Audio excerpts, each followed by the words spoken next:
প্রথম কথা হচ্ছে যে যেই ৫ আগস্ট পরবর্তী পার্শ্ব প্রতিক্রিয়ায় যারা ক্ষমতায় এসেছে, আমরা বাংলাদেশের নাগরিকেরা মনে করে তারা অবৈধভাবে ক্ষমতায় এসেছে, অসাংবিধানিকভাবে ক্ষমতায় এসেছে, অগণতান্ত্রিকভাবে ক্ষমতায় এসেছে এবং জবরদখল করে ক্ষমতায় রয়েছে। সুধী দর্শক মণ্ডলী, নতুন করে বলার নেই যে ৫ই আগস্টের ঘটনা এবং শেখ হাসিনা যে ভারতে অবস্থান করছে, কিন্তু তারপর থেকেই শেখ হাসিনার বিভিন্ন ধরনের ফোন কল ভাইরাল হচ্ছে এবং আপনারা সবাই সে সম্পর্কে জানেন। কিছুদিন আগেও ছাত্রলীগ সভাপতি সাদ্দাম হোসেন নতুন করে লাইভে এসে কিছু বার্তা দিয়েছিলেন। নতুন করে আবার সাদ্দাম হোসেন কিছু বার্তা দিলেন। তো আমরা আজকে সেই বার্তাটা শুনবো। চলুন দেরি না করে শুনে নিই যে আসলে ছাত্রলীগ সভাপতি সাদ্দাম হোসেন কি বলছে। চ্যানেলটি সাবস্ক্রাইব করে এবং ভিডিওটি শেয়ার করে সবাই পাশে থাকবেন। ধন্যবাদ।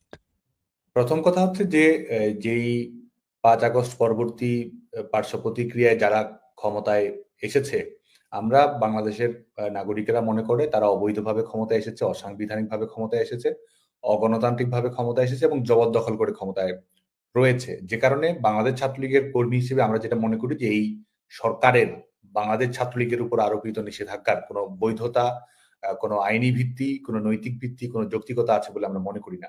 বরং এটি তারা যে এক ধরনের ফ্যাসিস্ট রাষ্ট্র কাঠামো গড়ে তুলেছে, মত প্রকাশের স্বাধীনতা নেই, সমাবেশ করার স্বাধীনতা নেই, সাংবিধানিক অধিকার নেই, মৌলিক মানবাধিকার নেই। এই যে তারা একটি ফ্যাসিস্ট রাষ্ট্র কাঠামো গড়ে তুলেছে, এটির নিরাপত্তা নিশ্চিত করার জন্য, নিজেদের অবৈধ অগণতান্ত্রিক ক্ষমতার নিরাপত্তা নিশ্চিত করার জন্য তারা আজকে বাংলাদেশ ছাত্রলীগের উপর নিষেধাজ্ঞা দিয়েছে। এবং শুধু তাই নয়, আমরা মনে করি যে এর মাধ্যমে বাংলাদেশ ছাত্রলীগের দীর্ঘদিনের ইতিহাস রয়েছে প্রগতিশীলতার পক্ষে থাকা, ধর্মনিরপেক্ষতার পক্ষে থাকা, গণতান্ত্রিক মূল্যবোধের পক্ষে থাকা। যে কারণে তারা মূলত বাংলাদেশ ছাত্রলীগকে নিষিদ্ধ করার মাধ্যমে বাংলাদেশে যারা প্রতিক্রিয়াশীল রাজনীতি করতে চায়, মৌলবাদী রাজনীতি যারা চর্চা করতে চায় এবং যারা এক ধরনের ধর্মান্ধ রাষ্ট্র ব্যবস্থা গড়ে তুলতে চায়, তাদেরকে প্রকারান্তর পৃষ্ঠপোষকতা প্রদর্শনের জন্য তারা এই কাজটি করেছে বলে আমি মনে করি। না, প্রথম কথা হচ্ছে শেখ হাসিনার সরকার ধারাবাহিকভাবে জনগণের ভোটের মাধ্যমে নির্বাচিত হয়ে রাষ্ট্র পরিচালনায় থেকেছে। যারা বিরোধী দলে থেকেছে, বর্তমানে যারা এই সর্বশেষ আন্দোলনও যারা সম্পৃক্ত ছিল, তারাও শেখ হাসিনার অধীনে নির্বাচনে অংশ নিয়েছে। সাংবিধানিক ধারাবাহিকতা, জনগণের ম্যান্ডেট সবকিছুর ভিত্তিতেই তো আওয়ামী লীগ দেশ পরিচালনা করেছে এবং বিশেষ করে তরুণ প্রজন্মের নিরঙ্কুশ সমর্থনের মাধ্যমেই আওয়ামী লীগ জনগণের প্রতিনিধিত্বশীল সরকার হয়ে রাষ্ট্র পরিচালনা করেছে এবং সর্বশেষ নির্বাচনেও আওয়ামী লীগ নিরঙ্কুশ বিজয় লাভ করেছে। গোটা বাংলাদেশে একটি স্থিতিশীল পরিবেশ পরিস্থিতি বিরাজ করছিল এবং বাংলাদেশে তো গণতান্ত্রিক স্বাধীনতা ছিল, মত প্রকাশের স্বাধীনতা ছিল, রাজনীতি করার স্বাধীনতা ছিল, নির্বাচনে অধিকার অংশগ্রহণ করার স্বাধীনতা ছিল, যে কোনো বিষয়ে প্রতিবাদ করার স্বাধীনতা ছিল, যে কোনো যৌক্তিক বিষয়ে সরকারের বিরোধিতা করার সুযোগ ছিল, সবার মতামত প্রকাশ করার সুযোগ ছিল। তাহলে সেটি কি ফ্যাসিস্ট কাঠামো, নাকি আজকে যারা জোর করে রাষ্ট্রযন্ত্রকে ব্যবহার করে নিষিদ্ধ করছে, আমাদের কথা বলার অধিকার দিচ্ছে না, আমরা মুক্তিযুদ্ধ নিয়ে কথা বলবো সেটি আমাদের অপরাধ, আমরা মৌলবাদের বিরোধিতা করব সেটি আমাদের অপরাধ, আমরা একটি রাজনৈতিক দলকে সমর্থন করব সেটি আমাদের অপরাধ, আমরা সংগঠন করব, আমরা সমাবেশ করব সেটি আমাদের অপরাধ? তাহলে কারা ফ্যাসিস্ট কাঠামো পরিচালনা করছে? এবং সবচেয়ে বড় কথা, সর্বশেষ যে আন্দোলনটি হয়েছে এটি একটি ইস্যু ভিত্তিক আন্দোলন ছিল, কোটা সংস্কারের দাবিতে। সরকারি চাকরিতে কোটা ইস্যুতে এই আন্দোলনটি পরিচালিত হয়েছে এবং এটি এমন একটি আন্দোলন ছিল যেই আন্দোলনের দাবি দেওয়া পূরণ করার জন্য সরকার আন্তরিক ছিল। ছাত্র সংগঠন হিসেবে আমাদের দায়িত্ব কি? আমাদের দায়িত্ব হচ্ছে শিক্ষার্থীদের পাশে থাকা, শিক্ষার্থীদের কথাগুলো সরকারের কাছে তুলে ধরা, শিক্ষার্থীদের যৌক্তিক দাবি দাওয়াগুলো আদায় করা। কোটা সংস্কার ইস্যুতেও কিন্তু বাংলাদেশ ছাত্রলীগ কোটা সংস্কারের জন্য সরকারের কাছে আহ্বান জানিয়েছে। সরকারের সংশ্লিষ্ট মন্ত্রণালয়, আইন মন্ত্রণালয়, জনপ্রশাসন মন্ত্রণালয় এগুলোর সঙ্গে দর কষাকষি করেছে এবং সরকার যখন আইনগতভাবে, যখন হাইকোর্টের যে রায়ের মাধ্যমে 2018 সালের প্রজ্ঞাপন বাতিল করা হয়, তার বিরুদ্ধে যখন আইনগতভাবে সরকারই তো এটির বিরুদ্ধে আপিল করেছে। তো এটি এমন একটি আন্দোলন ছিল যে আন্দোলনের কোনো প্রতিপক্ষ ছিল না এবং সত্যিকার অর্থে বাংলাদেশে 11 জুলাই 2024 পরে বাংলাদেশে কোনো কোটা কার্যকর ছিল না। কিন্তু তারপরও এই আন্দোলনকে টেনে টেনে প্রলম্বিত করা হয়েছে। এই আন্দোলনকে যে আন্দোলনের একটি হ্যাপি এন্ডিং থাকার কথা, সেই হ্যাপি এন্ডিংটি নিশ্চিত না করে আন্দোলনটিকে রাজাকার ইস্যু সামনে নিয়ে এসে ভিন্ন খাতে প্রবাহিত করা। আজকে তারা বলছে যে ফ্যাসিস্ট কাঠামোর পরাজয় নিশ্চিত করেছে। এই আন্দোলন তো শুরুই হয়েছে কোটা সংস্কারের দাবিতে। শিক্ষার্থীরা কোটা সংস্কার চেয়েছে। শিক্ষার্থীরা তো সরকার ব্যবস্থার পতন যে আন্দোলন পরবর্তীতে তারা সংগঠিত করেছে, সেটির পক্ষে তো কারো সমর্থন ছিল না। বরং তারা একটি কৃত্রিম আবহ তৈরি করেছে, এক ধরনের লাশের রাজনীতি তারা তৈরি করেছে, দেশি বিদেশি ষড়যন্ত্রে তারা আশ্রয় নিয়েছে।